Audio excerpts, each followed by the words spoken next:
Hello everyone, कैसे हैं आप सब लोग। I hope all of you are doing good. Recently MPPSC ने प्री 2019 का स्कोर कार्ड रिलीज किया है और स्कोर कार्ड रिलीज होने के बाद से ही एस्पिरेंट कम्युनिटी में, एमपीपीएससी कम्युनिटी में एक खुशी की लहर आ गई है कि हाँ, हो सकता है कि एमपीपीएससी 2019 का नोटिफिकेशन, मेंस का नोटिफिकेशन जल्द आ जाए और एग्जाम नवंबर अक्टूबर के आसपास कंडक्ट होने की आशंकाएं जताई जा रही है। तो अगर हम माने कि अक्टूबर में भी अगर एग्जाम है तो अभी भी हमारे पास 90 से 100 दिन है कि हम उनको किस तरीके से यूटिलाइज करना है, उस स्ट्रैटेजी पे हम इस लेक्चर में आज बात करेंगे। लेकिन उसके पहले मैं उन लोगों का एक प्रश्न, सब लोगों का, स्टूडेंट्स का एक प्रश्न आंसर कर दूं जो कि बहुत ज्वलित प्रश्न है। अभी जो लोग 65 से 72 के रेंज के बीच में जिनके प्रीलिम्स के मार्क्स आ रहे हैं, लड़का हो या चाहे लड़की हो, वो बार बार ये चिंता में है कि हम अंदर हैं बाहर हैं, हम प्रीलिम्स की प्रिपरेशन करना चालू कर दें क्या 2020 की, या मेंस की प्रिपरेशन करें। उन लोगों के लिए मेरा ये कहना है कि देखिए, ना ही मैं भविष्य आपको बता सकता हूं, ना ही एमपीपीएससी अभी आपको भविष्य बता सकती जब तक कि वो रिजल्ट घोषित ना कर दे। राइट, तो जब तक रिजल्ट नहीं आता जब तक आपको वेट करना है। लेकिन ये वेट नहीं करना कि आप प्रिपरेशन ऑन होल्ड करके वेट करें। बाई चांस अगर आप 65 पे भी और अगर आपका सिलेक्शन हो जाता है लेकिन आपने रिजल्ट का वेट करते तक आपने कुछ भी नहीं किया, खाली आप ये चिंता में थे कि आप क्लियर कर रहे हैं या नहीं, तो आप ये समय को व्यर्थ कर देंगे और नोटिफिकेशन आने के बाद का जो बहुत कम समय बचेगा वो आपके प्रिपरेशन के लिए बहुत कम होगा और आपके स्कोर को नीचे गिरा देगा। हो सकता है कि आपका सिलेक्शन ना हो। इससे अच्छा है कि अगर आप बाउंड्री लाइन केस है तो आप उन टॉपिक्स को प्रिपेयर कर लीजिए जो कि 2020 के सिलेबस में भी है, 2019 के सिलेबस में भी है, क्योंकि सिलेबस में इतना ज्यादा चेंज नहीं हुआ है कि ओवरलैप नहीं कर रहा। बहुत सारा सिलेबस ओवरलैप करता है, तो वो सब्जेक्ट को फोकस करें जो दोनों में कॉमन है, जब तक रिजल्ट नहीं आता तब तक। राइट, अब हम स्टार्ट करते हैं इस वीडियो में जिसमें मैं स्ट्रैटेजी बताऊंगा। 3 चीजें स्पेसिफिकली मैं बताऊंगा कि अगर आपका 90 to 100 डेज का जो गेम प्लान होना चाहिए वो क्या होना चाहिए, किस तरीके से आप प्लान करेंगे, आप रेगुलरली किस तरीके से प्रिपरेशन को टारगेट करेंगे, कितने घंटे आप स्टडीज करेंगे, और तीसरा मैं बताऊंगा क्या डूज एंड डोंट्स आपको रखने हैं प्रिपरेशन के दौरान। देखिए, बेसिकली अगर हमारे पास 90 या 100 ऑड डेज हैं और रेगुलरली मैं एक मान के चलता हूं कि एक सीरियस एस्पिरेंट को 8 घंटे अपनी स्टडीज में देना चाहिए। इफेक्टिवली अगर मैं 8 घंटे को कैलकुलेट करूं तो 6 घंटे ही आता है, क्योंकि बीच में कभी फोन आ जाता है, कभी हमारा व्हाट्सएप चलने लगता है, कभी सोना बाबू का मैसेज आता है। तो अगर हम चीजों को हटा दें तो हमारे पास इफेक्टिवली 6 घंटे ही प्रिपरेशन करने के लिए बचते हैं। Right, effective preparation. तो अगर मैं आपको बताऊं कि अगर हम 8 घंटे भी अगर लेके चलते हैं और हमारे पास 90 to 100 डेज हैं तो हम किस तरीके से प्रिपरेशन करेंगे उसकी मैं स्ट्रैटेजी आपको बताता हूं। देखिए, हम जब भी प्रिपरेशन करेंगे तो 2-2 सब्जेक्ट के पेयर में करेंगे। हमारे पास कितने सब्जेक्ट्स हैं? हमारे पास पेपर 1 में 2 सब्जेक्ट्स हिस्ट्री ज्योग्राफी, पेपर 2 में 2 सब्जेक्ट्स पॉलिटी और सोशल इश्यूज, पेपर 3 में 2 सब्जेक्ट्स हैं science, technology and economics. Basically अंदर बहुत सारे सब्जेक्ट्स हो सकते हैं लेकिन हम उनको 2 ही सब्जेक्ट मान के चल रहे हैं। एक सब्जेक्ट हमारे पास एथिक्स है, एक सब्जेक्ट हमारे पास हिंदी है। ऐसे एज ए सब्जेक्ट ट्रीट नहीं करेंगे। तो हमारे पास 8 सब्जेक्ट्स है, मतलब हमारे पास 4 पेयर बनने वाले हैं। राइट, 4 पेयर्स ऑफ सब्जेक्ट्स हम बना सकते हैं, 2-2 की पेयर्स में हम प्रिपरेशन करेंगे। राइट, अब 2-2 के पेयर में प्रिपरेशन करेंगे तो पेयर्स आपके हिसाब से आप जो रखना चाहे रख सकते हैं, लेकिन मैं सिलेक्शन क्राइटेरिया ऑफ पेयर्स आपको बता देता हूं। देखिए, प्रायोरिटी आप पेयर्स में किन सब्जेक्ट्स के रखेंगे? उन सब्जेक्ट्स के रखेंगे जिन सब्जेक्ट्स के डायरेक्ट नोट्स अवेलेबल नहीं है आपके पास। जैसे पेपर 2 पार्ट भी होता है, उसके लिए कोई डायरेक्ट किताब अवेलेबल नहीं है, एथिक्स के लिए कोई स्टैंडर्ड किताब अवेलेबल नहीं है, इकोनॉमिक्स के लिए नहीं है, तो आप प्रायोरिटी पे इन सब्जेक्ट्स को रखेंगे अगर आपके पास उनके नोट्स अवेलेबल अभी तक नहीं है तो। सेकेंड प्रायोरिटी पे आप क्या करेंगे सिलेक्शन करने के लिए? आप एक सब्जेक्ट वो रखेंगे जो आपके लिए इंटरेस्टिंग हो। मान लीजिए अगर आप साइंस स्ट्रीम से हैं तो आपके लिए साइंस एंड टेक्नोलॉजी इंटरेस्टिंग होगा, आपके लिए ज्योग्राफी हो सकता है, कॉन्सेप्ट बेस्ड है, कॉज बेस्ड है, कॉज इफेक्ट रिलेशनशिप होता है वहां पे, तो वो इंटरेस्टिंग हो। और एक सब्जेक्ट वो रखेंगे जो आपके लिए थोड़ा सा डल या बोरियत भरा हो, जैसे कि हो सकता है कि ह्यूमैनिटीज के सब्जेक्ट साइंस वालों के लिए बोरियत वाले हो, हिस्ट्री बोरियत हो सकती है, उसके बाद इकोनॉमिक्स बोरियत हो सकती है। तो ये सब्जेक्ट आपके लिए हो सकता है कि लेस इंटरेस्टिंग सब्जेक्ट्स हो। राइट, तो इसका मतलब ये नहीं कि हम इनको छोड़ देंगे और पास हो जाएंगे, पास तो नहीं होंगे। राइट, तो हम क्या करेंगे, जब भी हम 2-2 के पेयर बनाएंगे तो एक सब्जेक्ट इंटरेस्टिंग रखेंगे, एक सब्जेक्ट हम ऐसा रखेंगे जो हमको थोड़ा सा बोरियत महसूस कराता है। वो इसलिए ताकि जब हमको नींद आने वाली हो तो हम इंटरेस्टिंग सब्जेक्ट पढ़ें। राइट, और जब हमको नींद नहीं आ रही है, हम बिल्कुल फ्रेश मूड में, तो हम बोरिंग वाला सब्जेक्ट पढ़ें, ताकि हम दोनों सब्जेक्ट साइमल्टेनियसली प्रिपेयर कर पाए। ये जब मैं डेली प्लान आपको बताऊंगा उसमें बताऊंगा भी। राइट, तो इन ऐसे हमको पेयर्स में सब्जेक्ट सिलेक्ट करने हैं। तीसरी चीज, हिस्ट्री और ज्योग्राफी आप चाहे तो लास्ट में भी ले सकते हैं, क्योंकि हिस्ट्री ज्योग्राफी ऐसे सब्जेक्ट्स हैं जो हम प्रीलिम्स में भी सबसे ज्यादा फोकस करते हैं, और उन सब्जेक्ट्स के लिए हमारे पास मेंस एग्जाम देने से पहले भी बहुत सारा समय होगा, राइट। तो उनको आप लेटर ऑन भी प्रिपेयर कर सकते हैं, आखिर में प्रिपेयर कर सकते हैं, बाकी दूसरे सब्जेक्ट आप पहले प्रिपेयर करें ताकि उनको रिवीजन हम टाइमली कर पाए। अब देखिए 3.5 महीने के टाइम पीरियड को या 90 दिन के 100 दिन के जो टाइम पीरियड है हमारा 3 से 3.5 महीने का, उसको कैसे डिवाइड करेंगे।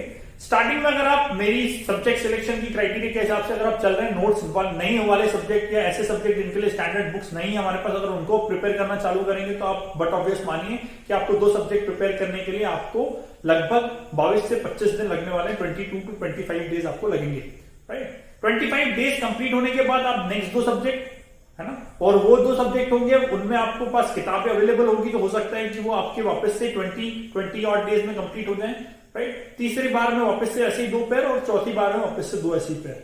अब टाइम रेगुलर का डिस्ट्रीब्यूट कैसे करना है इन सब्जेक्ट्स के लिए।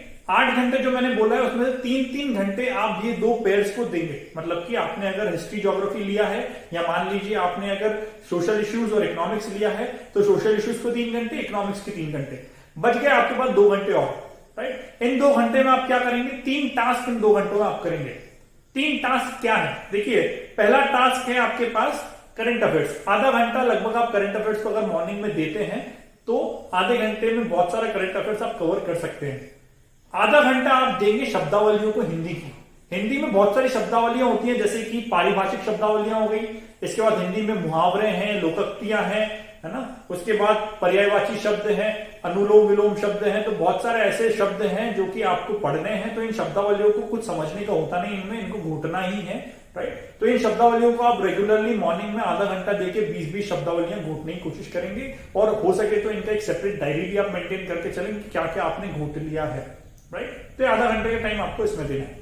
उसके बाद बचा हुआ 1 घंटा आप क्या करेंगे, आप जब भी पूरे दिन में, जैसे आपको 8 घंटे मैंने बताया, 8 घंटे के अलावा भी आपके पास दिन में बहुत सारा टाइम है। अगर आप 8 घंटे भी सोते हैं तो फिर भी 8 और 8 16 4 घंटे आपके रेगुलर जो दिनचर्या है उसके अगर आप निकाल भी दें, नहाना खाना पीना इनका अगर आप निकाल भी दें, तो भी आपका 4 घंटे बचते हैं, जिसमें आप या तो एंटरटेनमेंट में खर्च करते हैं या बाकी सब कामों में खर्च करते हैं।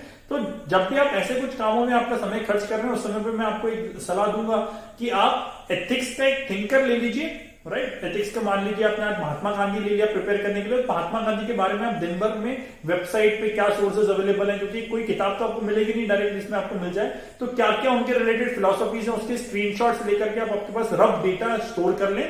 जब भी आपका वो जो 1 घंटा में 8 घंटे में से 1 घंटा जो बचा हुआ है वो बता रहा हूं, और जब भी आप 1 घंटे में बैठेंगे तो आप क्या करेंगे, दिन भर के आपका जो डेटा कलेक्शन है वो फिलोसोफर के बारे में, उसको आप एक पेन डाउन कर लेंगे कि मैंने आज दिन भर में इस फिलोसोफर के बारे में ये चीजें पढ़ी है, और इस एक फिलोसोफर आप पूरा एथिक्स का कंप्लीट कर लेंगे। पास्ट ईयर के क्वेश्चन ध्यान में रखने पड़ेंगे, तभी जाके वो चीजें हो पाएंगी।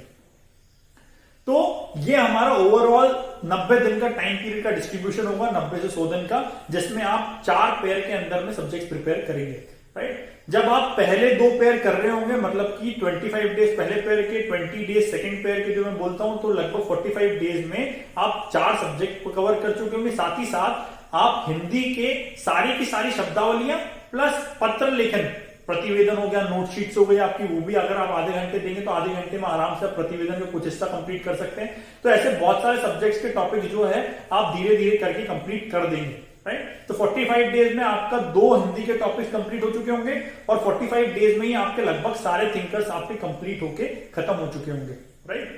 तो ये चीजें आपको जब 2 पेयर खत्म हो गए तो आपकी सब चीजें तो कंप्लीट हो गई। इसके बाद में आप क्या करेंगे, इसके बाद में जो आपके बचे हुए 2 घंटे आप उसको रिवीजन में इंक्लूड करेंगे। रिवीजन किन चीजों का, जो पहले 2 पेयर आपने सब्जेक्ट के कर दिए हैं पहले ही 45 डेज में, उनको बाकी के आने वाले 45 डेज के बचे हुए 2-2 घंटे जो आपके बच रहे हैं, क्योंकि आप एथिक्स का थिंकर बचा नहीं, हिंदी की आपकी पारिभाषिक शब्दावली बची नहीं, तो आप वो 2 घंटे पुराने जो 4 सब्जेक्ट आप पढ़ चुके हैं उसके रिवीजन में रोज खर्चा करेंगे। और रिवीजन ऐसा नहीं कि एक ही टॉपिक का रोज रिवीजन कर रहे हैं, रिलीजियसली रिवीजन करेंगे, एक शेड्यूल बना करके कि हम पहले जो टॉपिक पढ़ा था उसको पहले रिवीजन, फिर सेकंड डे वाला टॉपिक, फिर सेकंड डे वाला। तो इस तरीके से आप उसको रिवाइज अगर करते जाएंगे तो आसानी से आपके 45 डेज का रिवीजन अगले एक पेयर के जो आपका नेक्स्ट 25 डेज का जो 2 सब्जेक्ट का पेयर है उसके अंदर आप करेंगे तो आसानी से वो पूरा रिवीजन आपका हो जाएगा। आखिरी पेयर के समय पे भी आप रिवीजन ही करेंगे। किस चीज का रिवीजन? जो आपका अभी रिसेंट आपने टॉपिक कंप्लीट किया उस चीज का रिवीजन वो 2 घंटे के अंदर आप करेंगे और आपके 4 पेयर्स हो गए और साथ ही साथ आपका रिवीजन भी कंटिन्यूअसली चल रहा है। अब दिनचर्या मैंने जैसे बताया आपको कि 8 घंटे आपको निकालने हैं। 8 घंटे बहुत आसानी से निकल जाते हैं। जैसे मान लीजिए अब अगर मैं मेरी बात करूं तो मैं 8 बजे अगर सुबह उठता हूं तो 8 से 10 मेरा 2 घंटे का सेटिंग होता है। उसके बाद 10 से 10:30 मेरा ब्रेकफास्ट और ये सब चीजें खत्म हो गया। 10:30 से फिर 3 घंटे का एक सेटिंग रहेगा। 3 घंटे की सेटिंग के बाद लंच, थोड़ी बहुत देर में टीवी देखा, कुछ रेस्ट वेस्ट किया, उसके बाद वापस से 3 घंटे का एक सेटिंग। तो टोटल 8 घंटे तो मेरे ये सेटिंग के हो जाते हैं। इवनिंग में मेरे पास जो समय बचता है उसमें मैं थोड़ा एक्सरसाइज कर लेता हूँ या फिर नेट पे कुछ चीजें पढ़ ली, न्यूज़पेपर पढ़ लिया या फिर टीवी देख लिया। तो थोड़ा बहुत एंटरटेनमेंट जो कि आवश्यक है वो करेंगे। अब जब भी हम हमारा जो 8 घंटे का हम शेड्यूल बता रहे हैं, मॉर्निंग हो या इवनिंग हो, जो भी आपका ऐसा पीरियड हो जिसमें आपका कंसंट्रेशन लेवल हाई हो सकता है जैसे मेरा मॉर्निंग का पीरियड पढ़ाई वाला होता है तो मेरा मॉर्निंग में कंसंट्रेशन लेवल हाई होता है। तो जब भी मेरा कंसंट्रेशन लेवल हाई वाला पीरियड है उस समय पे मैं क्या करूंगा? उस समय पे मैं वो सब्जेक्ट्स पढ़ूंगा जो कि मुझे थोड़े बोरियत भरे लगते हैं, राइट? या फिर जो सब्जेक्ट मुझे मेमोराइज करने हैं वो सब्जेक्ट, जैसे डेटा हो गया, मुहावरे हो गए, लोकोक्तियां हो गई, इसमें मेमोराइजिंग स्किल्स की जरूरत पड़ रही है, वो मैं हाई कंसंट्रेशन वाले पीरियड में पढ़ूंगा।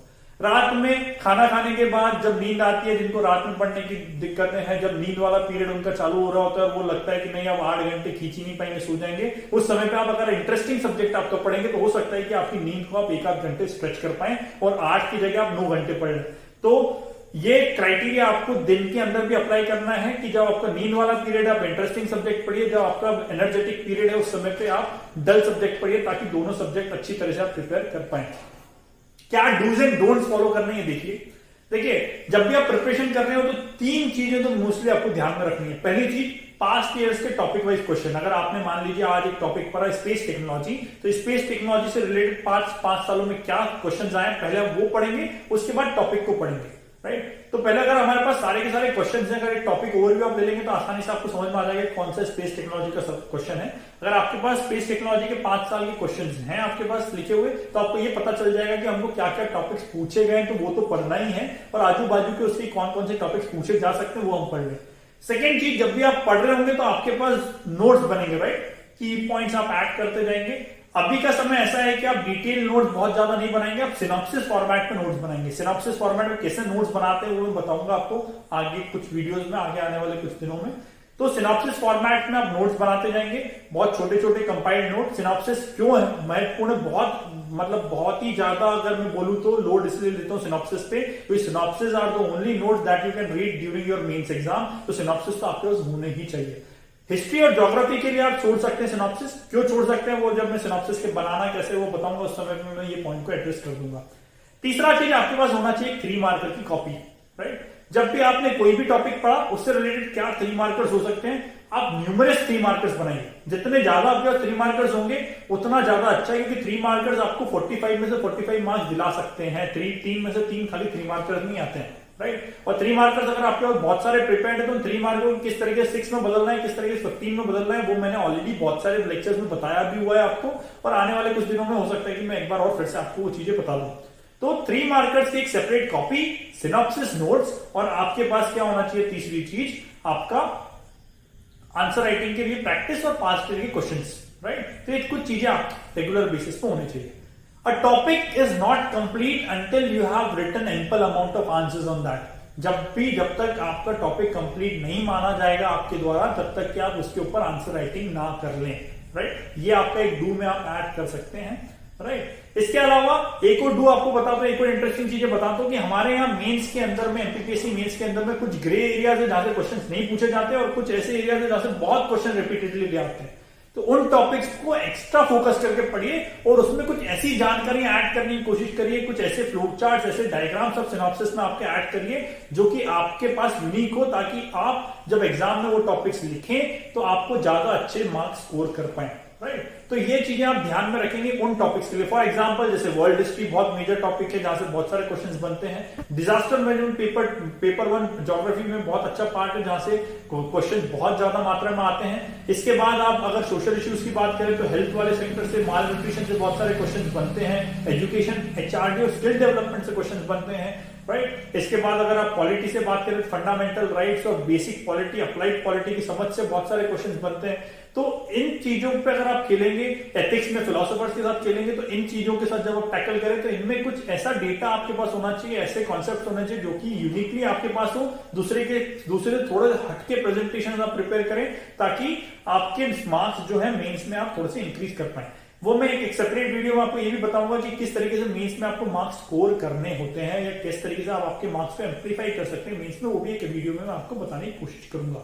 देखिए, ये होलिस्टिक स्ट्रैटेजी आपको डूज फॉलो करना है। डोंट्स में क्या है, देखिए डोंट्स में पहली चीज तो आपको इंफॉर्मेशन ओवरलोड से बचना है। इंफॉर्मेशन ओवरलोड मतलब कि अभी आने वाले कुछ समय पे व्हाट्सएप ग्रुप, टेलीग्राम ग्रुप पे बहुत सारी रिपोर्ट्स आएंगी, बहुत सारा ऐसा रिडंडेंट डेटा आएगा जिसकी कोई आवश्यकता नहीं होगी मेंस में। आपके पास जो आपका लिमिटेड ज्ञान है उसी को आपको रिवाइज करना है बार बार, ये चीजें आपको फॉलो करनी है। इससे ज्यादा आप कोई भी डेटा को नहीं कॉपी करेंगे या डेटा माइंड में ओवरलोड नहीं करेंगे, क्योंकि वो रिडंडेंट डेटा होगा, कोई काम का नहीं होगा। बहुत सारे लोग बोलेंगे आपको कि ये भी डेटा याद कर लो, वो भी डेटा याद कर लो। आपने मेरे वीडियोस भी देखे होंगे, तो मेरे वीडियोस में बहुत सारे डेटा देने की कोशिश करता हूं, लेकिन हर एक डेटा याद करने के लिए नहीं होता। बहुत सारा डेटा इसलिए मैं देता हूं ताकि मेरे पॉइंट्स को मैं जस्टिफाई कर सकूं, राइट। आपको उसमें से कुछ स्टैंडर्ड डेटा, मतलब टोटल आपको 100 पॉइंट के डेटा अगर आपके पास है, 100 डेटा अगर आपके पास सारे के सारे एमपीपीएससी में है, तो आपका काम आसानी से चल जाता है। 100 आर्टिकल्स आपने कॉन्स्टिट्यूशन के याद कर लिए तो आपका पूरा की पूरा पॉलिटी का पेपर निकल जाता है। तो ऐसे ही आपके पास ज्यादा आर्टिकल 395 पूरे आर्टिकल्स याद नहीं करने, सारा की सारा आईएमआर पिछले 10 साल का भी, 5 साल का भी, ये सब चीजें याद नहीं करनी होती। कुछ इंपॉर्टेंट डेटा आपके पास होना चाहिए, जो कि मैं बार बार आपको बताता भी रहूंगा कि कौन कौन सी इंपॉर्टेंट है डेटा। इसके बाद एक और डोंट है, कोई भी नया सोर्स फॉलो नहीं करेंगे एंड टाइम पे, राइट। जैसे आपने देख लिया कि बहुत मोटी किताब है, बहुत अच्छी किताब है और बहुत सारे डायग्राम्स, पिक्चर उसमें दिख रहे हैं, मैं वो किताब ले लेता हूं अभी और वो पढ़ना चालू करता हूं। तो नई किताब के साथ कोई एक्सपेरिमेंट नहीं, नए सोर्स के साथ कोई एक्सपेरिमेंट नहीं। आप वही पुराने सोर्सेज जो आपके पुराने रेफर्ड किए हुए सोर्सेज हो उन्हीं को फॉलो करेंगे, तो ज्यादा अच्छी तरह से आप उसको याद रख पाएंगे, राइट। तो ये डूज एंड डोंट्स आपको फॉलो करने हैं। आई होप अभी आपके दिमाग में थोड़ा सा गेम प्लान थोड़ा क्लियर होगा, राइट। फिर भी अगर आपको कुछ भी क्वेरी है तो आप मुझे डायरेक्टली कॉल कर सकते हैं। मेरा नंबर मैं डिस्क्रिप्शन बॉक्स में इम्बेड कर दूंगा। टाइम आपको पता है, टेलीग्राम ग्रुप पे मैं बताता रहता हूँ कि 5 PM से लेकर के 6 PM के बीच में कॉल करिए। अगर मैं नहीं अवेलेबल हूं तो you can drop me a message on WhatsApp, even WhatsApp पे मैसेज ड्रॉप करेंगे, मैं जरूर आपको रिप्लाई या फिर कॉल बैक कर दूंगा, right. So this is the game plan for next 90-100 days. और अगर फिर भी हमारे पास कुछ और एक्स्ट्रा समय मिल जाता है तो उस एक्स्ट्रा समय पे हम 3R स्ट्रैटेजी फॉलो करेंगे। दैट इज 3R में रिवाइज, रिकॉल एंड रीराइट। कितनी बार हम बार बार रिवाइज करेंगे, बार बार उसको रिकॉल करने की कोशिश करेंगे और बार बार आंसर्स को रीराइट करेंगे, ताकि हर बार जब भी हम आंसर लिखते हैं तो कुछ नया डायमेंशन में एक्सप्लोर करते हैं। सो आई होप आपको ये लेक्चर स्ट्रैटेजी अच्छा लगा हो। स्ट्रैटेजी अच्छी लगी हो तो फॉलो करना है स्ट्रैटेजी को, राइट। क्योंकि स्ट्रैटेजी बहुत सारे लोग बताएंगे, बहुत सारे आप सुनेंगे भी, लेकिन जो अच्छी आपको लगे स्ट्रैटेजी, जो आपके टाइम शेड्यूल के साथ फिट बैठ रही हो, जो आपको थोड़ा सा लगे कि हाँ इस स्ट्रैटेजी से हम गेम प्लान चेंज कर सकते हैं, मेंस में मार्क्स अच्छे ला सकते हैं, स्ट्रैटेजी को रिलीजियसली फॉलो भी करें, right. Till then stay home, stay safe, study online. Thank you.